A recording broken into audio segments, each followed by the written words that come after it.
Everybody hear me? I guess it's my turn already. Am I too loud, Mike? All right. First of all, I want to go ahead and I want to thank Bruce and Don for having me today. It's a pleasure. It's always been a dream of mine, I guess, to preach, to be an example. I was in the bathroom a while ago and I saw that sign that's been there for, I guess, more years than I have. It's First Thessalonians, I guess, and it says to be examples to all. And I guess that's my ultimate goal, is to not get up here and not wow you all, to not impress, to not be up here for glory or to be up here for your all's honor, but to be up here to be an example, to our younger crowd, and to one day when I'm older to see other people get up here and at least try. But today we're going to talk about running the race. We're going to take a little run today. If you can go ahead and turn to 2 Corinthians chapter 4, verses 16 through 18. And when you're there, just stay there for a while. We're going to be staying there, leaving, coming back, leaving, and coming back again. And by the way, Bob, I think Dad wanted to record this. Okay, you recorded it, all right. I didn't want to get yelled at later. All right. If everybody's there, I'm going to go ahead. It's 2 Corinthians chapter 4, 16 through 18. Paul starts off and he says, "For which cause we faint not, but through our outward man perish, yet the inner man is renewed day by day. For our light affliction, which is but for a moment, worketh for us a far more exceeding and eternal weight of glory. While we look not at the things which are seen, but the things which are not seen. For the things which are seen are temporal, however you want to say it, but the things which are not seen are eternal." So I believe Paul here is saying that the things that we see, the clothes we wear, the cars we drive, the toys we have, the computers, the farm equipment, whatever we have is nothing but temporary. One day we will leave all that here. But the things which are not seen, the things that God has laid up for us in store is eternal. Those are things that we can, if we keep our minds straight, we can look forward to.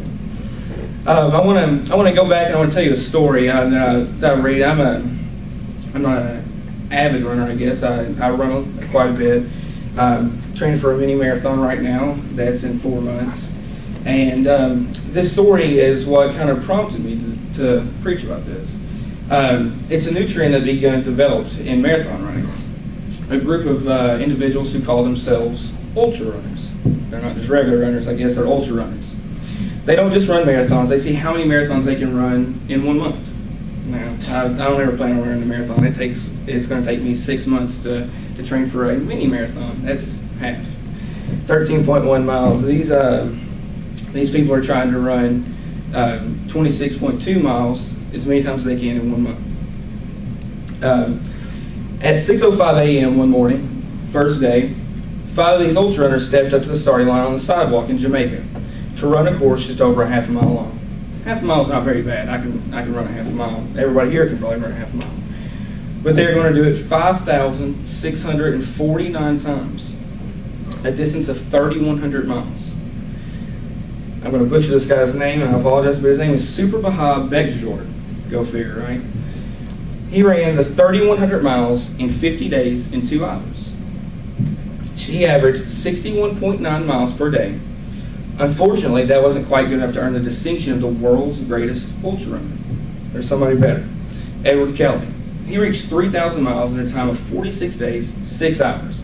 He was the first man to pass this milestone in a certified race.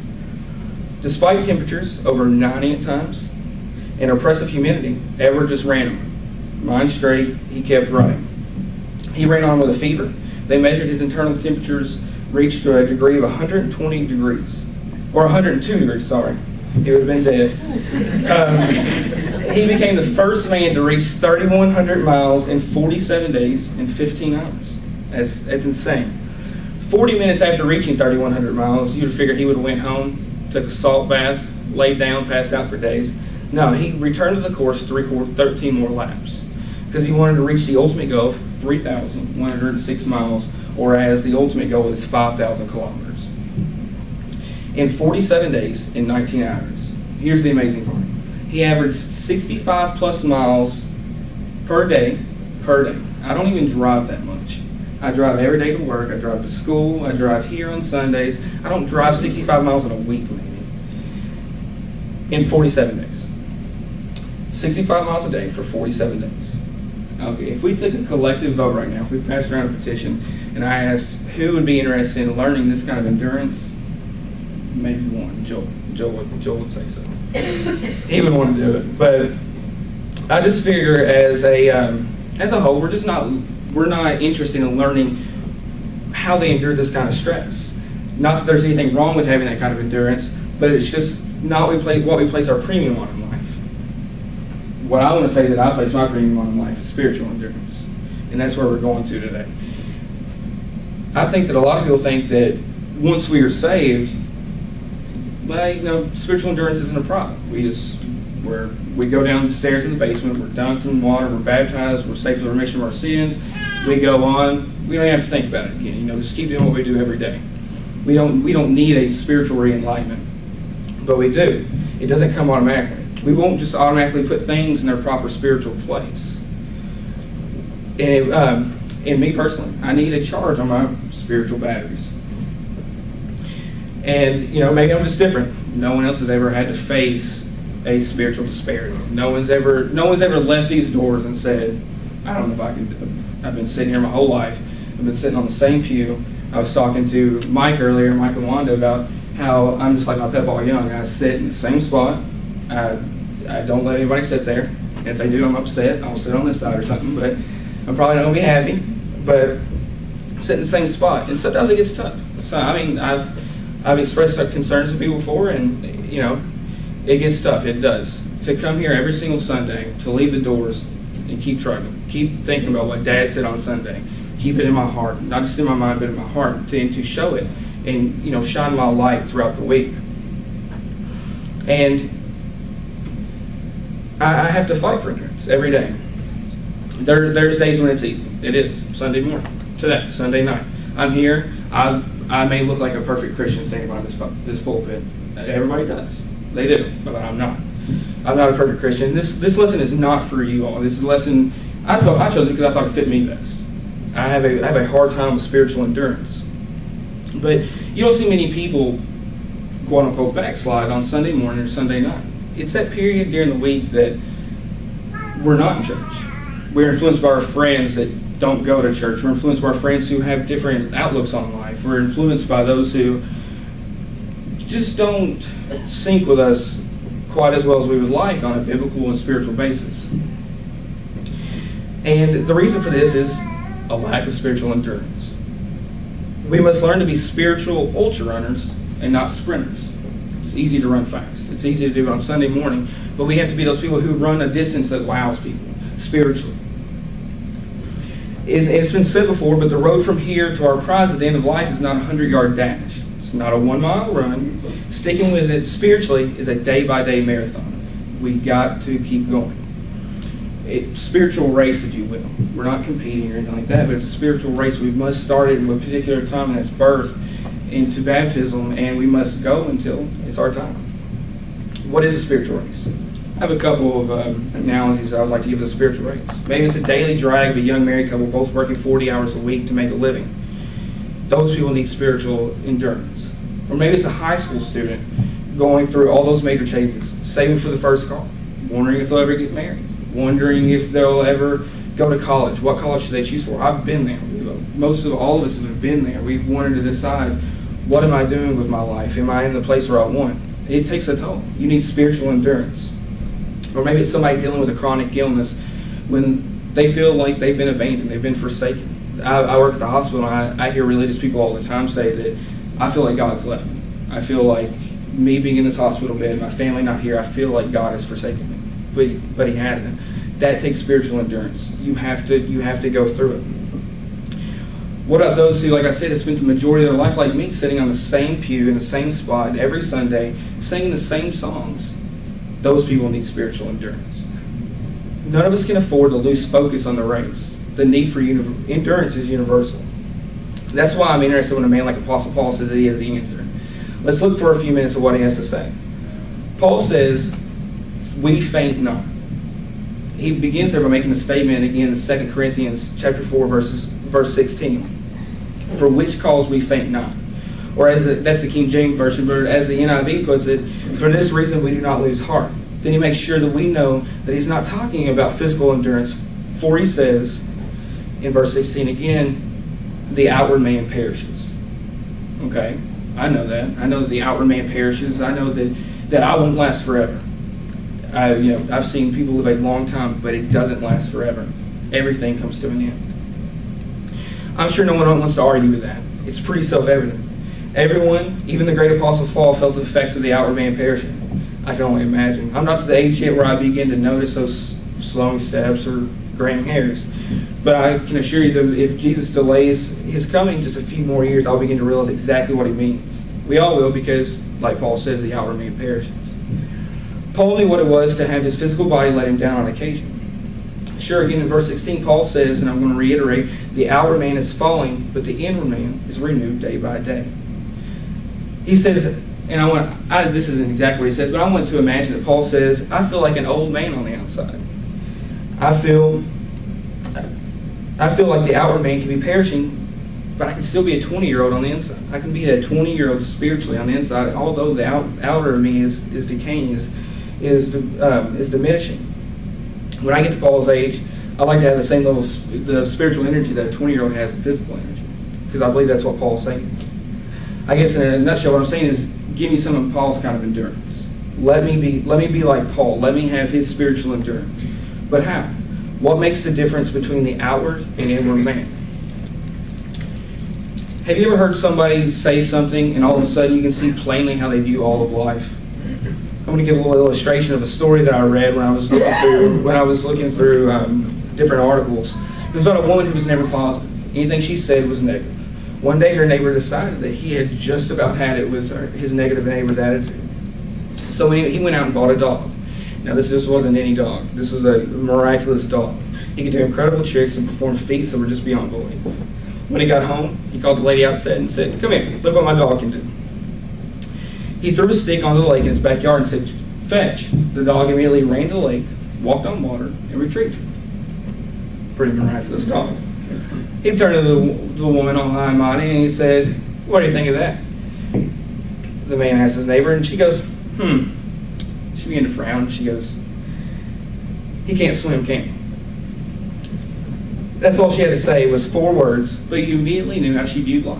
She was negative. She just saw a dog walk on water, fetch a stick, come back, and all she wanted to know was the dog can't swim, can he? Obviously that lady had a very negative outlook. Paul, in just a few words, gives us a glimpse here of his focus. It's just a phrase, but it shows us a focus exactly to the opposite of what that lady thought. Let's look at it in verse 17 of 2 Corinthians chapter 4. Paul says, "For our light affliction, which is but for a moment." Wait. No, light affliction. Paul was persecuted everywhere he went. He was beaten with many stripes. God had to literally bail him out of jail. He was rejected by most people everywhere he'd been. And his advice was ignored by many of the people of the Corinth. And he still says that his affliction is light. Paul, what he went through would have killed many Christians, our most dedicated Christians. It would have completely wiped them out. So how can Paul possibly say that his affliction was light? What was Paul's big secret for endurance? But if you read a little further in the verse, it says, "For our light affliction, which is but for a moment, worketh for us a far more exceeding and eternal weight for glory." There it is. All of a sudden, things become into more perspective. It's not that Paul's denying that he is feeling these afflictions. It's not that Paul says that his afflictions are nothing, but he simply says he's not focused on them. He's focused on the ultimate goal. He's focused on what he has set his mind on, and that's it. Have you ever noticed that if you focus on one thing, I used to do it all the time. Dad told me I was going to go cross-eyed if I kept doing it. But if you put your finger in front of your face and you stare at your finger, everything else becomes blurry. And I believe that's what we have to do here. If our focus is on the moment, on our troubles and trials right now, then the goal will seem fuzzy and far away. But if our focus in life is on the goal, nothing else seems so overwhelming. All of a sudden, they are blurry and unimportant. I'm convinced that that's Paul's big secret, is that he he didn't worry about being in jail. He didn't worry about the people at Corinth that were going to reject him. He worried about the ultimate goal. He stayed headstrong, and he knew where he needed to be. Two phrases leap out at me in this phrase. We faint not, and we look not. I don't want to do any injustice to the scripture or the idea of the passage, but I believe that it wouldn't do any disjustice if we put because between those two. We faint not because we look not. We don't look at the disparities. We don't look at the disparities. We don't look at the struggles. We look at the ultimate goal, so therefore we do not faint. Some people say, what about my temptations? Don't worry about those. We'll look at the goal. Or with my aches and pains, I just can't do it. I can't go any further. Again, we have to look at the goal. The idea of proper focus is what the writer of Hebrews is talking about in Hebrews 12, 1 through 2, if you want to return there real quick.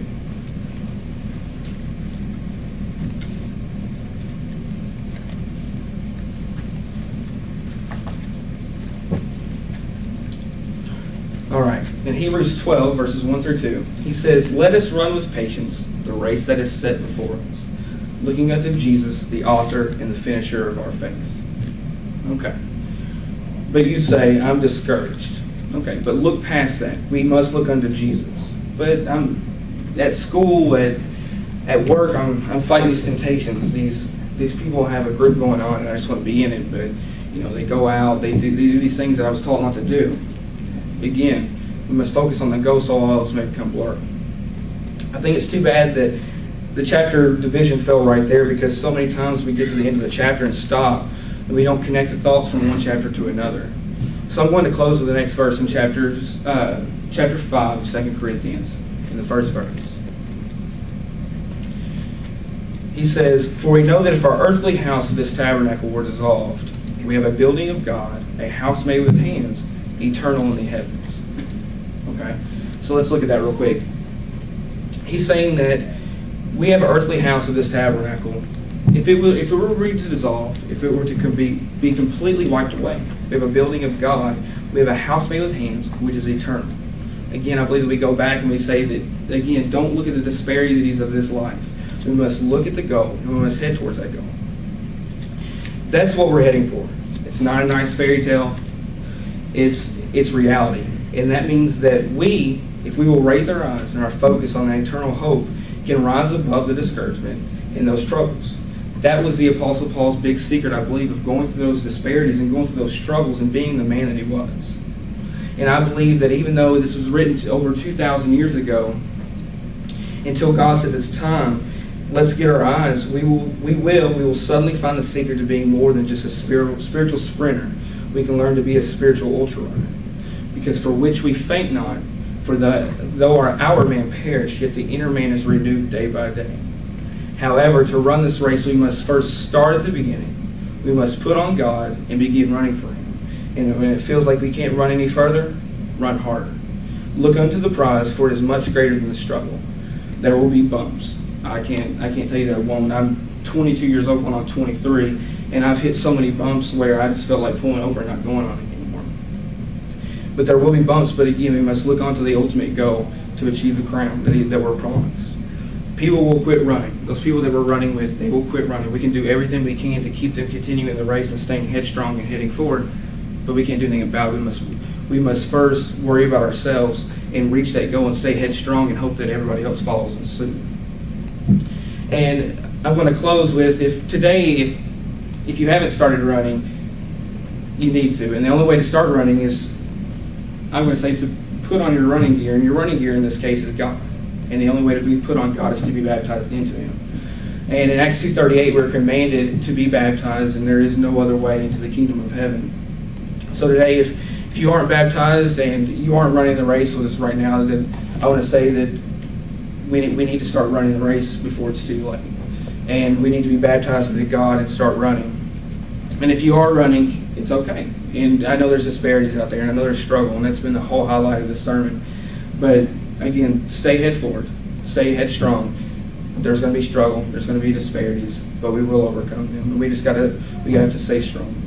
So right now, as Joel sings, we're going to come up here, and if you aren't baptized, we can fix that tonight, and we can start running the race. Oh, do not let go.